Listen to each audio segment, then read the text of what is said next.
Hello! Welcome to Sinner Saint Sister. This is a space where spirited, hurting, searching, faithful people come together and ask hard questions and listen to some really wise people share about how they have lived life deeply. If this episode spoke to you, I hope that you leave a review and subscribe. You can visit YouTube/Allison Sullivan for some really fun extras. I hope you hear something today that lets you know you are loved and helps you love one another. Welcome to Sinner Saint Sister.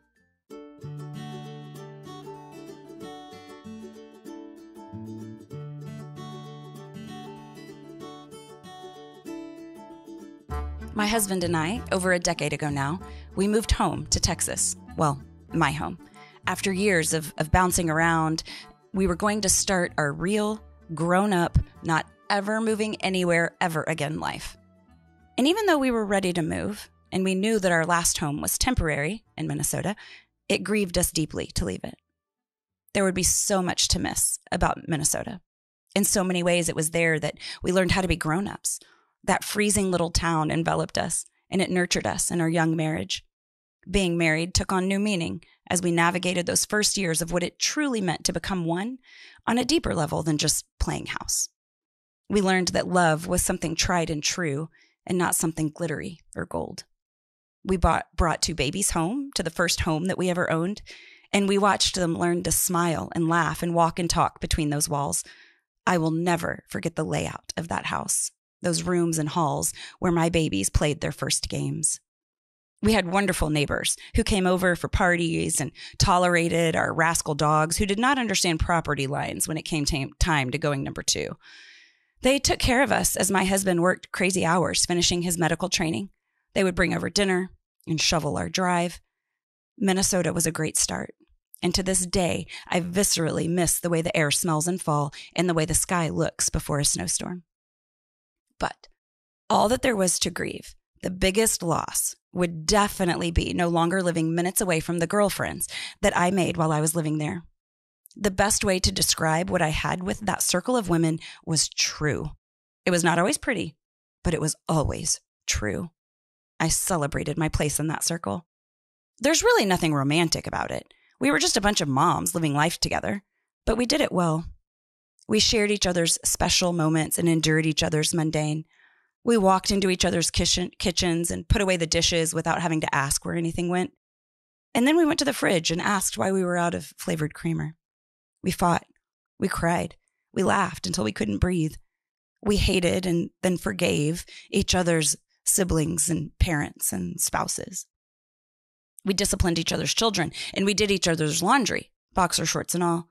We ran each other's errands and fed each other when the going got tough. Our kids wore each other's clothes and caught each other's colds. We shared prayer requests, menstrual cycles, joys, and frustrations in that very precious moment in time. And I wept an ugly weep pulling away in the moving van. They were why. But we were moving home. We were going to Texas, the only place that I had ever called home. Sunsets, rodeos, bluebonnets, friendliness, manners, barbecue, pickup trucks, wide open spaces, country music, fried food, home. I didn't know if it was unrealistic expectations or the stage of life that I was in or the high bar that my girlfriends in Minnesota had set, but making friends once we moved, it wasn't happening with timely ease. I expected to fall into new friendships as if friendship was this one big thing instead of a million tiny things. And I sulked. I felt lonely. And I missed my life. All of our stuff was there, but that feeling of home wasn't. And if you would have told me 10 years earlier that I would be homesick for a frozen tundra when I couldn't even pinpoint it on a map 5 years before, I would have told you were crazy. And so I realized something profound for me at the time. And it was that home isn't a pinpoint on a map. It's a community where people love one another with kindness and commitment. Home isn't a place. It's a people. It's a feeling. Luckily, kindness and commitment, they're things that we can take with us wherever we might go. But the bottom line is that there's work to do. If home is what I was after, I couldn't sulk for too long. It's natural and good to mourn something beautiful when it ends. But when does mourning become moping? We can start the idea of home over anytime we choose, really. We can walk around the block. with an easy invitation, a story, some kindness, and commitment. Amy Hannon has taught me the holiness of this. You will love her approach to home and all that it means.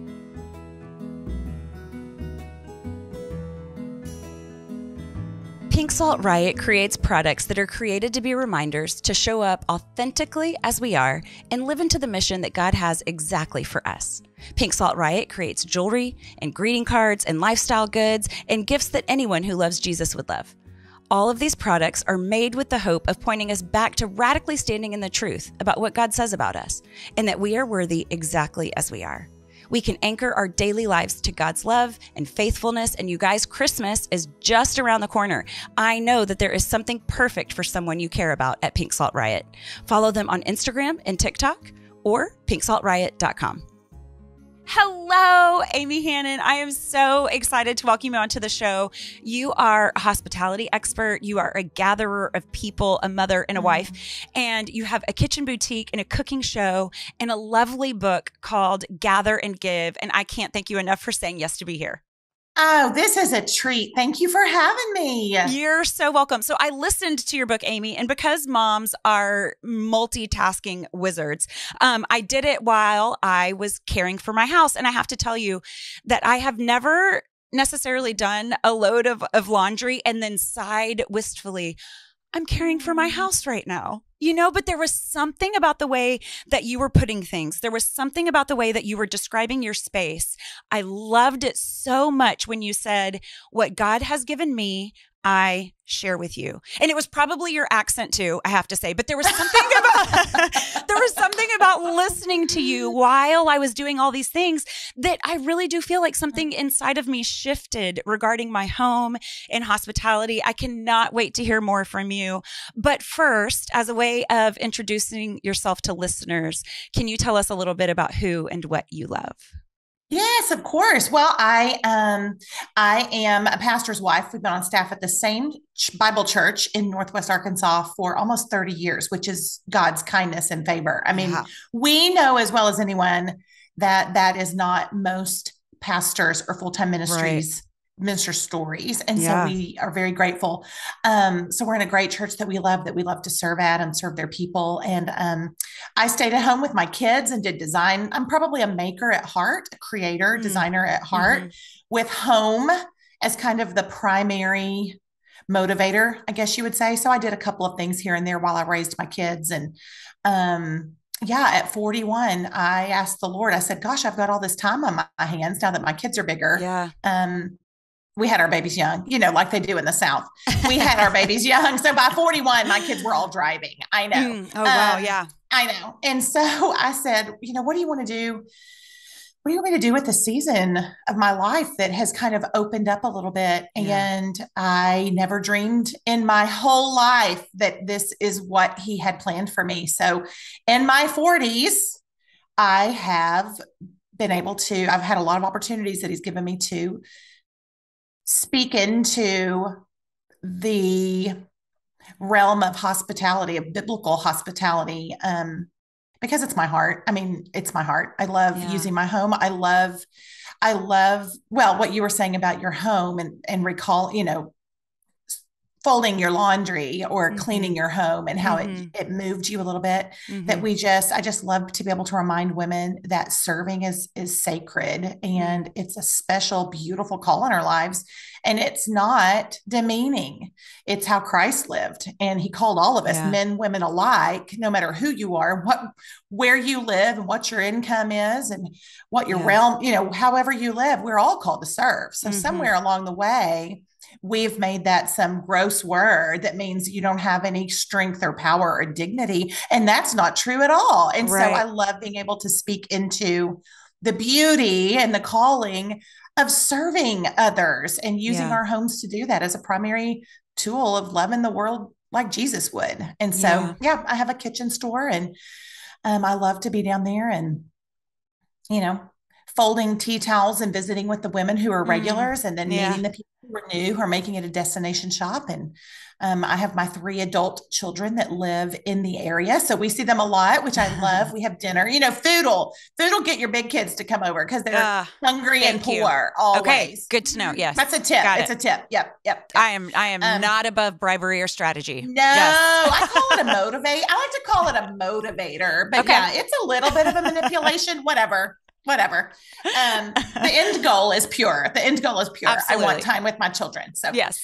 My big kids are here, and I work a lot and write a lot and speak a lot, and host all kinds of curated events for women to dish out hospitality encounters, so I can serve it up and watch people get together and build connection and community and make a memory and eat great food. So that's what I do. So we can't have this conversation without starting with Unime.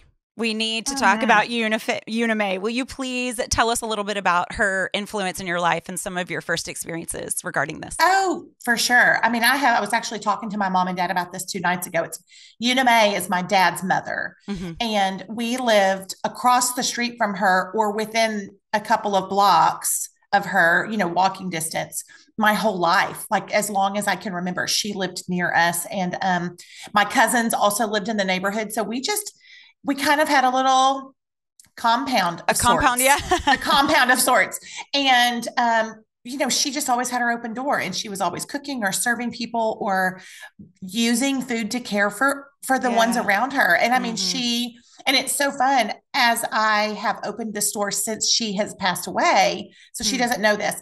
Although I like to think, sometimes I say to the Lord, I know that it's not even important anymore what's going on here in the world, but could you just whisper to her and tell her like all the neat things that you're doing in the lives of people in her name? I mean, that's so sweet. I wish that she knew. She doesn't, but that's so sweet. Anyway, she just used food to care for people well. She had an open home.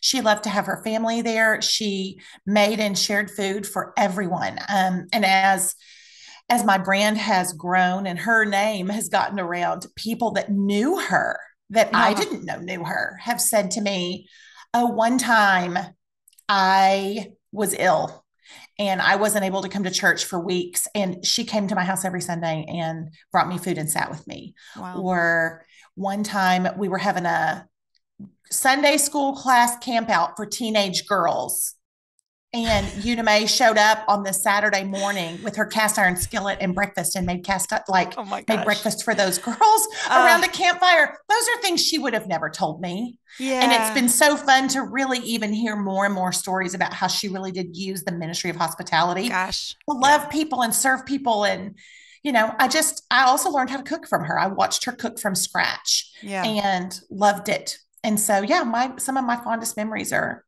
times with our grandmothers are dear if we were fortunate to have had them. And she and I what a legacy. Part. Yeah. Oh, for sure. And she loved Jesus. And so it was not uncommon. As a matter of fact, the last call I had with her before she died, she called me on,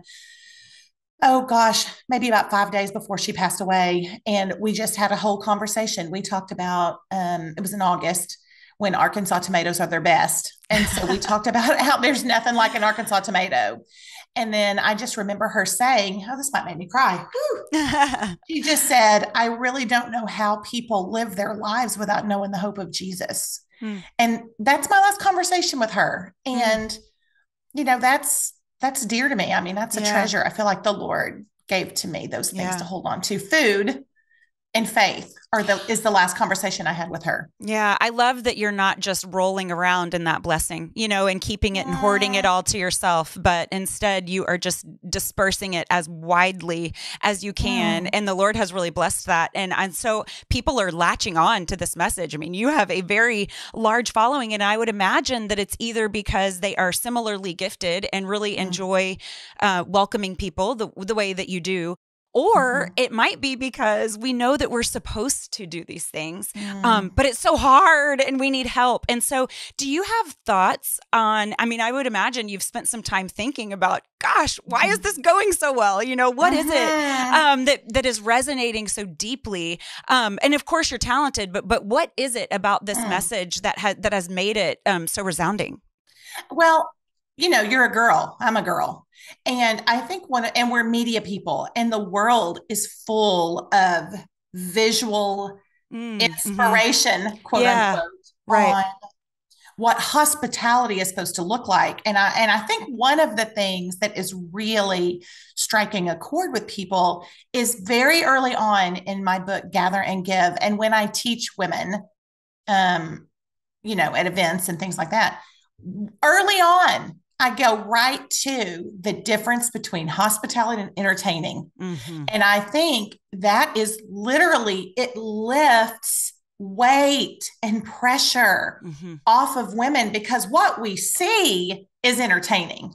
Yeah. And that's you centered. And that is your ability focused. And that is, I'm supposed to be, do, cook, live, host a certain way. Right. It's got to look like this. It's got to be pin worthy. It needs to be post edited and posted and put on social media for all to see. The hostess always looks beautiful and the food is beautiful. And she clipped her hydrangeas and she's got all these things. And listen, I love beautiful things. I do. Yeah. I love Mm-hmm. beautiful things. But I think why women are connecting with so quickly is the relief that they find in the hospitality of the Yeah. Bible, that hospitality and entertaining are different, Mm-hmm. and they are not one and the same, and they are not interchangeable. They're really Yeah. not. Yeah. You really think about, loosely speaking, the world of entertainment. You put things into the world that, yes, will benefit people's lives and, make a difference. But really, you're kind of becoming someone you're not, or Yeah. you're practicing something that you're trying to really put your best foot forward, and you really kind of want them to look at you. Look at my work. Mm-hmm. Look what I've done. Yeah. And really, biblical hospitality flips the focus, and it doesn't say, look what I can do. It's what you just shared earlier. It's like, what I have, what God has given me. Yeah. I'm sharing it with you. And so it flips the focus. It's so And I good. think there's a lot of freedom and Yes. relief Yeah. that women feel, that biblical hospitality is about people, not about presentation. And it is about connection, not perfection. And that is Mm-hmm. what we're dying from. I Totally. did it. I lived that way for much of the early years of my marriage. My invitation, my home, my hosting, my opening my door was all about me. Yeah. And it's a miserable way to live. And I just would go to bed sometimes and think, Lord, I'm missing something. Yeah. And so, yeah, I think that women are really connecting with the idea that everyday biblical hospitality is not photogenic. Yeah. I love what you said. I think that when we look at the entertainment that you just described, someone like me can look at that and go, oh, I'm not good at that. I don't have to do that. I can let someone else do that. Someone who's gifted in that way. And so therefore I'm let off the hook. But when you talk about not entertainment, but when you talk about hospitality, I don't get to let myself off the hook, because as you describe in your book, hospitality isn't a gifting, it's a command. And so I know, don't shoot the messenger. I didn't write it. I know. I love it so much because you just taught it. I love your wherewithal. I love your awareness, because you know how this is going to make people feel, and you say it oh so kindly. You're like, okay, guys, I'm about to say something difficult. You prep us the whole way through, but you're like, down. Yeah, right. But hospitality is a command. Okay, tell us about that. Tell us about it in your kind way. I'll tell it in my kind way. I'll crank up my Southern. A little bit, make it a little more sugary. Here's the deal. Paul said it because God put it on his heart, and he wrote it clear as day in Romans, and he didn't sugarcoat. He just said, "You're so much nicer than Paul. Thank you." Yeah. Paul's a beast. Paul's a beast. We have a complicated relationship. Yeah, with Paul. We love hate. He doesn't really leave any room to wonder. He says clearly, practice hospitality. It's a command in scripture. So all of your Bible study methods that we've learned, when we take apart scripture and we dig around and we say, this was an exhortation, this was an encouragement, I urge you, therefore, then, my brothers, to live a life worthy. That's a strong encouragement. Yeah. But he doesn't urge us in Romans. He says it, practice hospitality, and it's a command statement. And so when you think of it that way, it is a call on our lives. And then just the best part of it, this is what, if you were to just take that command out of context, and that makes it makes your throat close off, and you might get hives on your neck because you think, I can't, I don't know how, I don't, whatever, because hospitality in our minds is what the world has put before us. It's convinced us that hospitality looks like this. Yeah. But if you just back up in that passage, this is the beautiful part of it. This is what I love. You just back up in that passage. Paul is basically saying, love like this, be devoted to one another, show sincere love, share with what you have, share with others what you've been given. Be committed to one another, care well for one another. And then he says, practice hospitality. So in the passage of practice hospitality, instead of panicking at the command, back up and see what the purpose is. Don't we want to love one another? Don't we want to care for one another? Don't we want to build community and foster fellowship and build the faith? Do we want to share with others what we've been given? Well, yeah, we do. Yeah. As believers, we do. And then Paul just ends that passage and says this, practice hospitality. Yeah. It's like, hey, believers, we need each other. We love the Lord. We love the people around us who may or may not know Christ. The call on our lives is to love and care and nurture and nourish and feed and build community and connection and relationships. Here's how you can do that. Practice hospitality. It's the perfect setting for all of those things to take place. And so it's not nearly as scary when you back up and look at the whole passage where Paul commands us to practice hospitality, because the hope is precious and simple and easy for us. We want to care well for others, build friendship.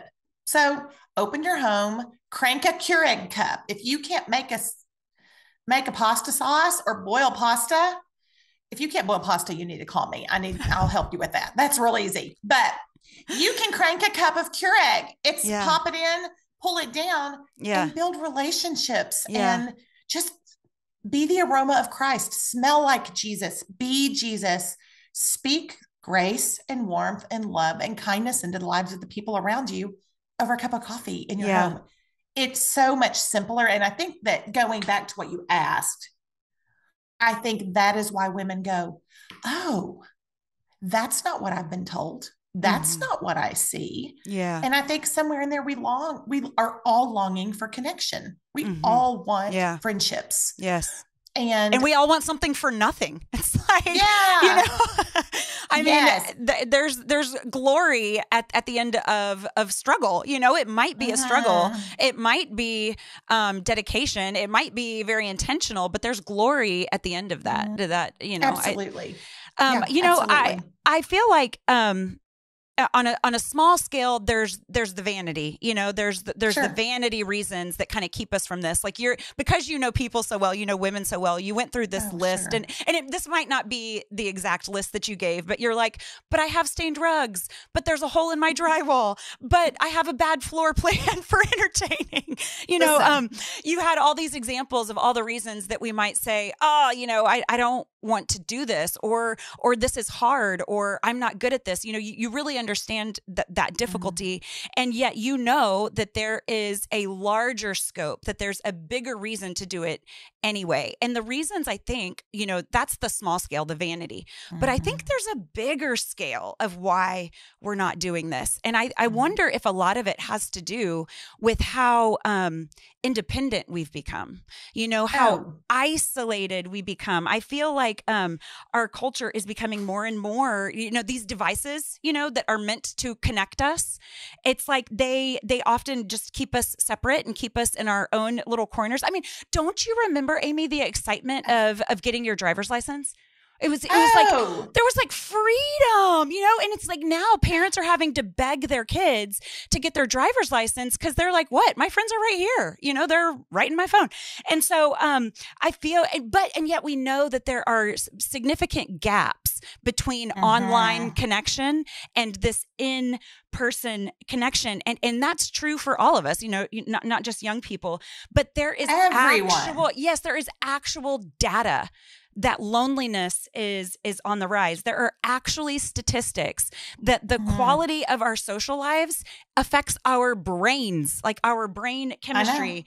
We have proof that deep relationships are becoming more and more rare. And all of this research around loneliness, it shows us that loneliness is a symptom that we're lacking something. You know, we are missing out on something. I wonder if it's possible that inviting people into our homes, if we're starting out at this point, inviting people into our homes is maybe like too big of a step. Is there like, is there like a heart posture or something to maybe just start smaller? I mean, what do you have anything to say about where we are and where we want to be and that in-between space? Yes. Okay. You literally said so many things. I got my phone out and started taking notes because there was so much good in all of that. And I'm going to try to I'm going to back up the bus really quick and go fast on a few. Okay. Number one, yes, everybody has a hole in their sheetrock. Yeah. Everybody has a stain on their rug. Everybody has a couch cushion that they've had to flip. Everybody has lint on their lampshades. Everybody has dog hair or dust bunnies in the corners. Everybody has that. That's the way we live. And instead of, I mean, yes, you don't want to be gross or embarrassed, but I mean, our ordinary is what is our common ground. We find common ground when we find people who are like us. Yes. When you go into somebody's home that is perfect. I mean, there's not a pile of mail. Yeah. There's not a pair of shoes to be seen. There's not a light bulb out in their 6-bulb chandelier. When you go into somebody's house and it's perfect, you know what? You might be in awe of the hostess or the home, but you may be missing the connection of, oh, they're like me. Yeah.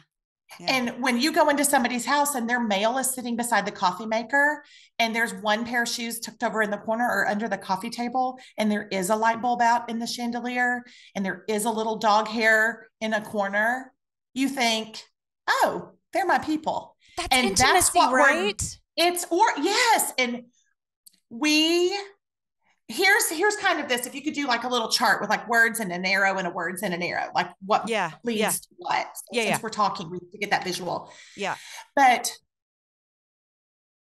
common ground leads us to connection, and connection builds community, and community is relationships. Yeah. And we serve at a church that has always said that the gospel, which is the message of the love and of Christ and the fullness of life in Christ, that the gospel travels best on the road of relationships. Yeah. So if the ultimate goal is to love Jesus and to be Jesus and to share Jesus, then if you go back down that, relationships, community, connection, common ground, dust bunnies. Do you see what I'm saying? Yes. I'm serious. I love this. This is exactly what I was asking, because you gave this really adorable example in your book of what it offers when you walk into someone's home. It's like, oh, I just saw the way that you interacted with your teenager.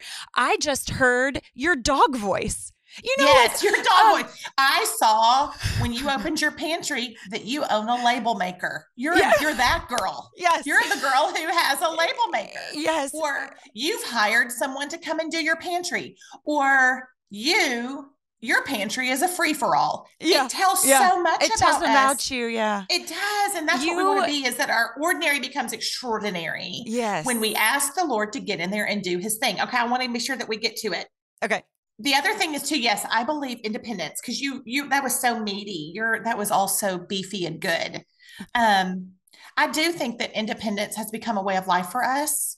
And I think that somewhere in there, we have made that very noble.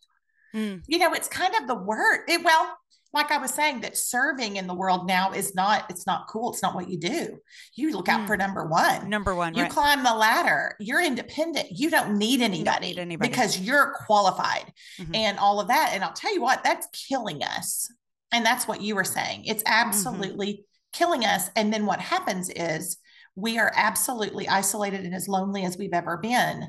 And, one of the things that I learned when I was writing this book is that there are certain European countries that actually had to hire ministers. It's an official position in their government boards that they had to hire ministers of loneliness because the epidemic of despair and grief and isolation was so great that it was palpable in their countries.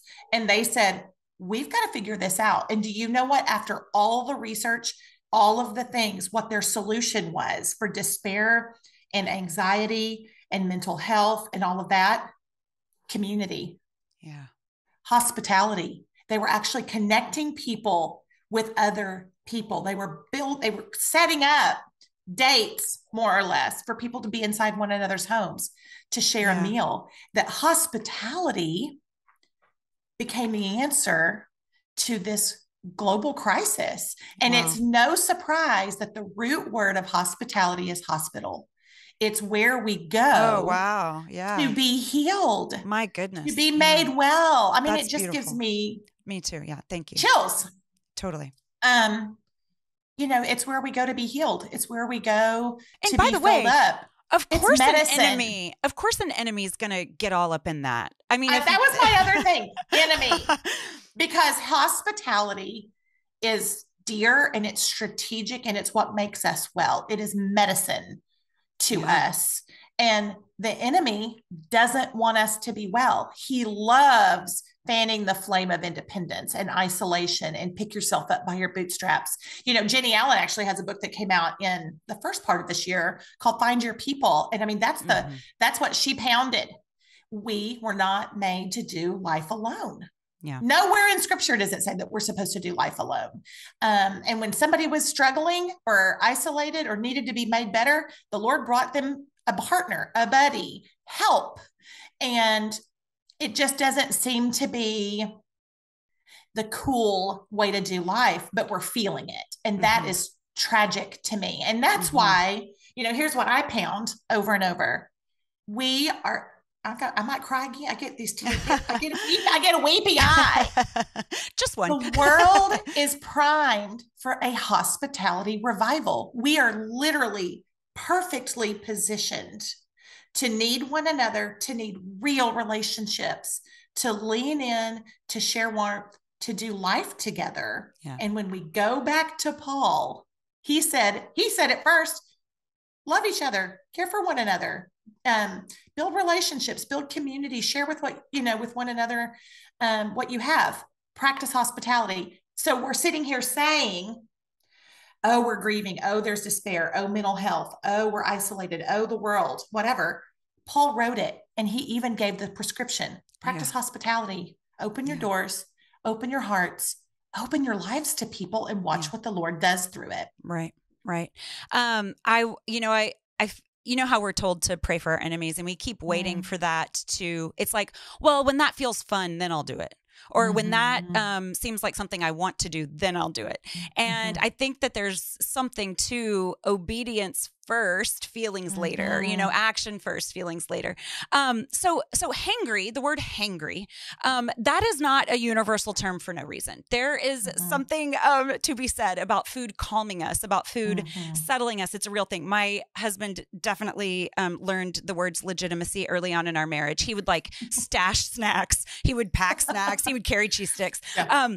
So have a piece of cheese and chill is a very commonly used phrase in our home. I'm writing that down. Have a piece of cheese and chill. Ours are we do string cheese. We have a whole entire bin in my refrigerator of mozzarella cheese sticks. The stringy kind you can pull apart. It's an answer for all things. But Uname says that people who are cooked for feel cared for. So I love post-resurrection stories. There's just a lot of drama. It was like nobody could ever recognize Jesus unless he said their name or broke bread with them. And there were always a lot of meals involved, post-resurrection. He's like, hey, do you have anything to eat? I don't know, maybe resurrection makes you hungry, but it's a lot of work. Yeah. I mean, you would think. I mean, maybe not for him. Maybe it was easy. But his dearest friends, the ones who left him in his greatest time of need, they were likely so overwhelmed with shame for what they did and did not do. And he has breakfast waiting for them on the beach. Wow. And I just cannot imagine the emotion of that meal. I was physically on that beach once. And me too. Isn't it neat? I came undone. Like the bus Sea had of to Galilee. wait for me. Yes. That whole region is the most moving, tender, worshipful place to me. Yes. The bus literally had to wait on me. And so you use Jesus's example of hospitality all throughout your book. Do you have a favorite? How can we talk about Jesus's example before we kind of wrap this up and figure out how to follow and figure out what you're hopeful for? Oh, sure. Well, actually, it's Peter. It's Peter on the shore. Yeah. Unbelievable. I mean, just that whole scene, Peter had denied Christ, followed him. I mean, Peter was so passionate. I mean, he was, more is more. And he was die hard until the rubber met the road and he denied Christ. And I just imagine, he went back to what he had done before he knew the Lord, fished. After he left it all to go follow him. The only thing I'm any good at, right? You know what? I blew that. Yeah. I'm going to go back to what I know. And he was fishing. And I just think how emotional and feeling and fiery that Peter was. And I just think, was he just beating himself up for days? I mean, he had to have been reliving that. What have I done? Why did I do that? I can't believe it. I'm so embarrassed. I'm so ashamed. And to look up, here I go again. And to look up and see Christ, resurrected Christ, standing on the shore, gathering rocks, picking up sticks, building a fire, and serving Peter a meal, and looking out at him and saying, I've made breakfast for you. Come over here. Join me here. Join me around a meal. Join me around the table. I can't imagine what that was like to Peter. I have really tried to think, was he embarrassed? Was he elated? Did he feel all of it? The weight of all that shame was lifted because Jesus set a table for him and restored his relationship and poured gobs of grace out on his life. And then he turns right around and he says, okay, I'm feeding you physical things and spiritual things. And then he turns right around in a hospitality setting where he fed spiritually and physical food. And he said, now you go feed my sheep. Man. You go do this. I am modeling for you right here what this looks like for you going forward. As a follower of Jesus, we see needs. We recognize spiritual, emotional, and relational needs. We set a table in grace and love. We pull people in. We gather them around common ground, food, and we just pour it all out. And we minister to, and we value the relationship over the food. Jesus didn't have cocktail napkins that had pumpkins on them. He didn't light candles. None of that mattered. None of that mattered. Yeah. There was no cloth on the table. I mean, they were on the shore, and it was so humble. And the Lord called Peter to restoration over a meal. And then he cast the vision for all of us to feed my sheep, feed people, spiritual food, relational food, emotional food, because it's what satisfies. Yeah. And that is the meal that does me in. It really does. Yeah. Thank you, Amy. One more thing. You talk about people who are worthy of our welcome. Jesus showed us that everyone is worthy of our welcome. We are living in a lot of political and cultural upheaval right now. What say you about dividing lines and who's worthy of our welcome? Oh, what to say? No big deal, right? Are we starting that at the end of this podcast? I know, right? That's a whole other podcast, isn't it? Tomorrow. We're studying Ephesians right now at Fellowship, my church where we are. And, we've gone through the doctrine part of Ephesians, and now we're in the doing part. There's doctrine and the doing, or the doctrine and the duty. And now we're into the part about how we live it out. And it just talks about unity,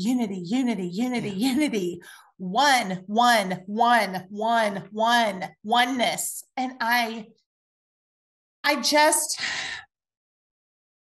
I'm grieved by the world. I'm grieved by, I'll tell you what, I'm grieved by people who claim to know Christ, who are being so absolutely ugly and gross. Yes. And unkind, and are drawing all kinds of lines in the sand. I'll just tell you, that's not in scripture anywhere. Yeah. It's not how Jesus did it. It is not what he taught us. It is not how he modeled it for people. Now, he went in.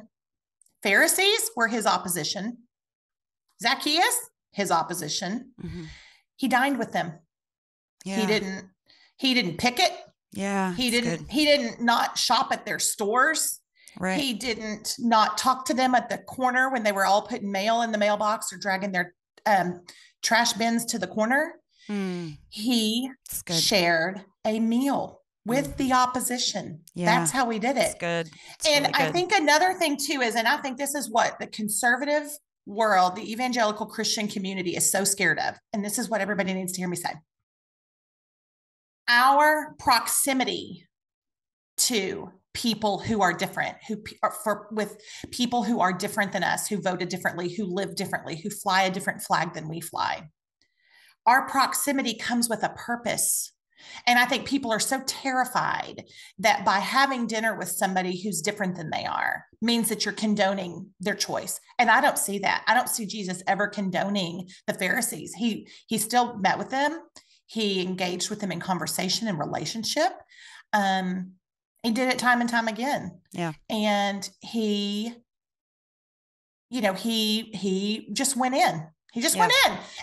And I just think that we're just going to have to get over that hump. And if we love to say we want to be Jesus in the world, where if we are, then we build relationships with people who are different than us, and we drop the rope. Everyone is in a tug of war. Mm-hmm. Believers in Christ should drop the rope. Yeah.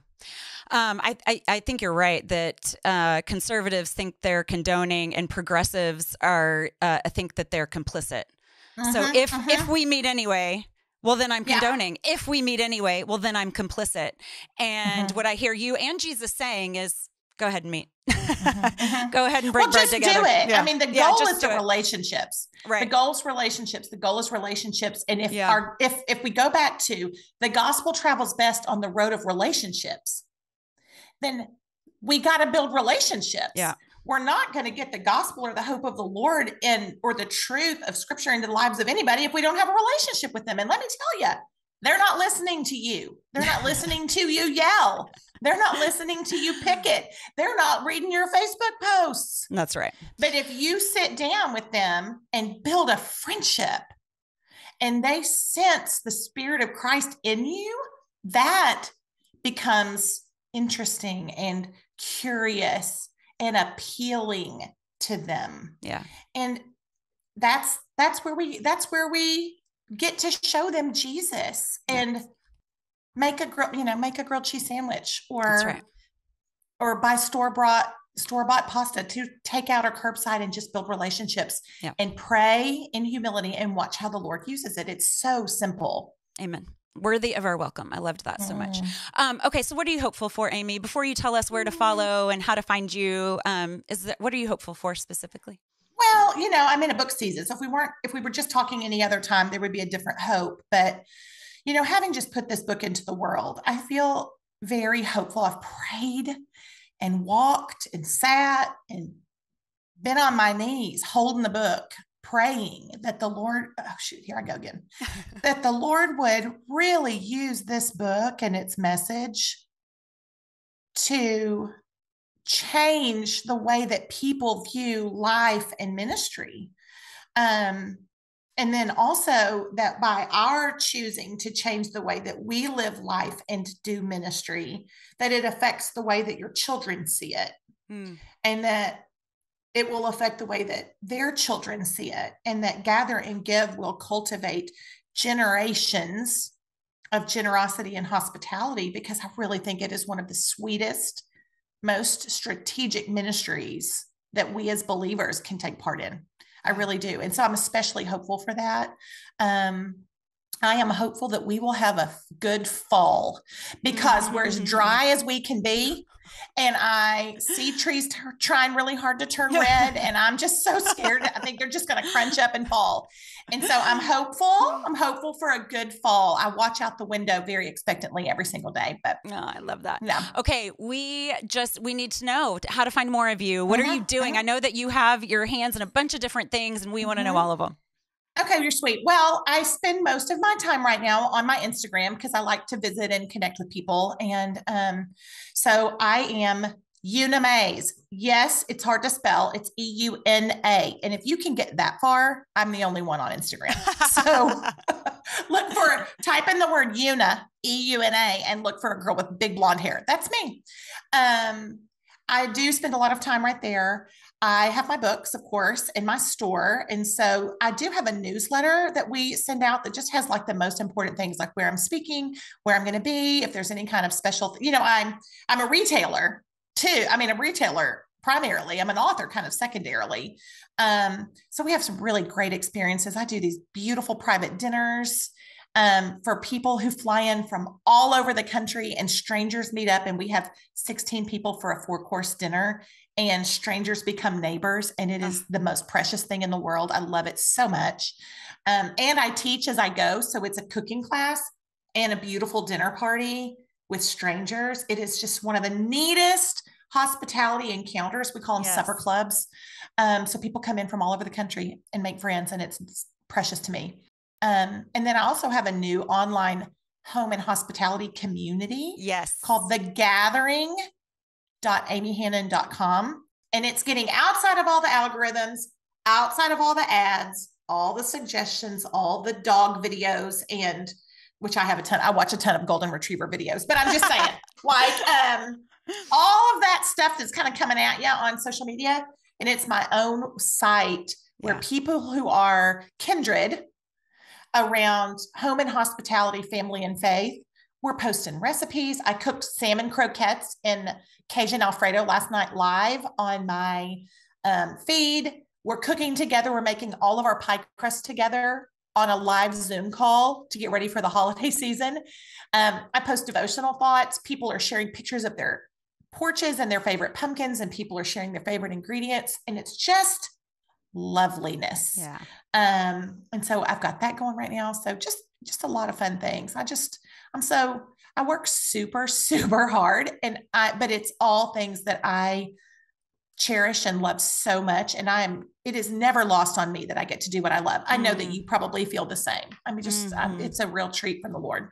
Yeah. Well, God bless you, Amy. I pray that you never quit gathering people. I pray you never quit cooking. I feel so cared for just following along. So, you're so kind. Thank you for just sharing Una May with us. Thank you for carrying on her legacy in such a beautiful way.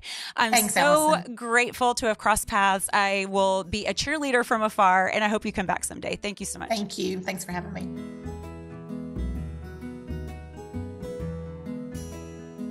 Friends, I adore Be a Heart Design. Go ahead and look them up now while you listen and hit follow. Be a Heart Design is committed to creating and experiencing beauty. They create products that walk us through the joys and sorrows of life: swaddle blankets, wooden puzzles, laptop sleeves, lunch boxes, digital planners, and my very favorite, paper planner. This thing does not just keep me organized, but it also keeps me rooted in prayer. Everything that's created is designed to reflect God's goodness. Go to Be a Heart Design on Instagram and beaheart.com to check out the many gifts for special occasions. Christmas is just around the corner. Or just pick something up to let someone know that you're thinking of them, or go pick up something for yourself. You'll love it. Hello, Beefy. Hi, Beefinator. Okay, so we haven't told this story in like many seasons, But the way that we became friends was in the third grade. And a lot of stars had to align for us to become friends in the third grade because both of our moms were teachers and we were respectively going to our mom's elementary schools. So where they taught, we went to school. Neither of those schools were in the neighborhood school district, right? And so at the same time, these two women who did not know each other both made a decision for the end of their second grade daughter to put them in the local school, their neighborhood's school. And my grandpa had always told my mom, she was fretting about what to do that year for me in school. And my grandpa told her, you never know, Allison might have a best friend 5 blocks further than she's allowed to ride her bike. That is exactly what happened. And so we were in the same third grade class. We're in the same third grade class. And then on the first day of school, our teacher, which was, now that I think about it, I'm kind of judging. On the first day of school, she asked everybody to just find a partner. And you and I were brand new. And so we didn't know anyone. And so there was that awkward moment. And I looked over to you and asked you to be my reading partner. Okay, so what Beef is very generously leaving out is that when the teacher says to me, find a reading partner, well, to all of us, but my response to this, this assignment, this action item of, hey, stranger, find a reading partner is to crawl inside my desk. I'm staring at my shoes, begging for a hole to appear, for myself to disappear in. And Beefy is an opportunity to make friends. And she raises her little blonde head and scans the room for new friendship. Okay. To be clear, I do not recall any of those details, but I will take them all day, every day. What I remember is that starting from that day, and then for the next 33 years, you have clothed me, fed me, taken me in, put my makeup on. I just started living at your house right after I asked you to read with me. But I love this on the topic of hospitality because I am really loyal once we're friends. It becomes ride or die. But you are so open. You have, and so I feel I loved what Amy said about hospitality is a command. We are all commanded to do it. And so we can take the ways that God has made us and we can be hospitable in our own ways, And so I even look at our two moms. Our houses were both very hospitable, but they were hospitable in very different ways. You tell how my mom was hospitable, and then I'm going to tell how your mom was hospitable. Okay. So at Allison's house growing up, you were guaranteed to wake up in the morning with a box full of Shipley donuts at your feet. And if I'm lying, I'm dying. It sounds probably crazy warm. It was. I was going to say warm, and then I was is that a stretch? And I'm trying to be totally honest. They were warm, and lots of kinds of donuts. The twisty ones were my favorite. And we would have gone to bed, or right before bed, we would have been rifling through bags of gummies that we would have gotten at the place in the mall, where there's not cannabis. And we would go. There's lots of candy, lots of yummy snacks, lots of donuts, lots of quilts, right? Quilts always everywhere. There would be movie watching, and your mom would be covering us up with multiple quilts as we were snuggled up on your couch. Candles, always candles burning that were appropriate for the season. But yes, just a very, very warm, welcoming, overflowing with all the things home. Larry and Sherry really know how to make someone feel welcome in their home. Okay, so Beverly was a different animal because your mom was more strict out of the two of ours. You were going to be more likely to not be able to go or to have to finish a list of chores beforehand. But I tell you what, Beverly specialized in celebration. Beverly really enjoyed a party. Yes. And so your house was the slumber party house of all houses. And this was not haphazard. This was very intentional because she made us feel like we had ultimate freedom and we're not being supervised. But I tell you, that woman heard every dirty joke I ever told. All the things. thank goodness she never like told my mom. She would just talk to me. She would pull me aside and be like, hey, I heard what you said, but it was so loving. And it was,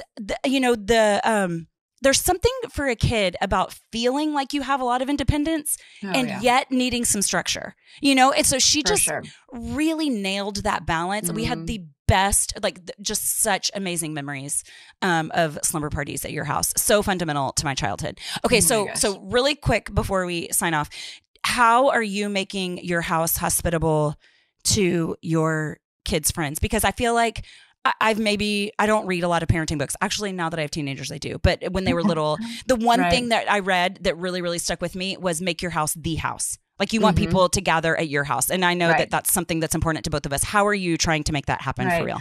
Well, I mean, first, I think I'm just trying to say yes whenever they want to have a friend over, whether it's convenient or not, right? Just to start that, right? And say yes first. I definitely have that. My mom and me, right? I love to entertain and have the kids, even when it feels crazy. There's something I can always sleep better with a house full of kids. And then one thing that I'm doing, and they might be borderline getting too old for it, but so far it's worked out, is whether it's my 13-year-old son or my 9-year-old daughter, when they have a friend over, I try to connect with the friend, usually around bedtime if they're spending the night, and just say, do you feel comfortable? Do you feel comfortable? And is there something that you have at your house that you don't have here right now that would make you feel better? And usually they say no, but there's this kind of twinkle of you see me, and that is comforting that you asked if I was comfortable. There's energy in the question. Yeah. Right. So I don't know, maybe at some point they'll start to roll their eyes and snarl at me, but so far, even with the 13-year-olds, it's going over well. So. Yeah. My thing, I love this because we're mirroring our moms, but mine is having a ton of food around. Yeah. It's there are bins of snacks, and a lot of times they reach for the healthy stuff, but I have the other stuff too. Yeah, you do. And then my mom was always big to hug you without invitation.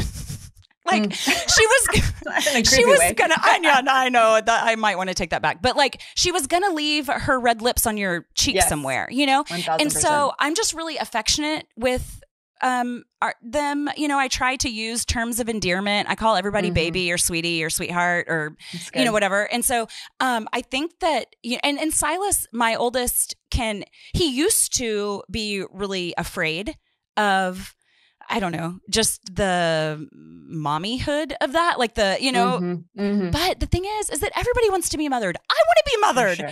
We all want to be mothered. And there's something about a squeeze around the shoulders and a, hey babe.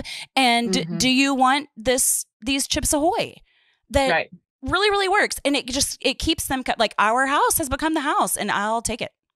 Love it. Love it. My kids are always up for the family size box of Lucky Charms at your house as well. Oh, yes. Sugar cereal works great for your kids. Okay.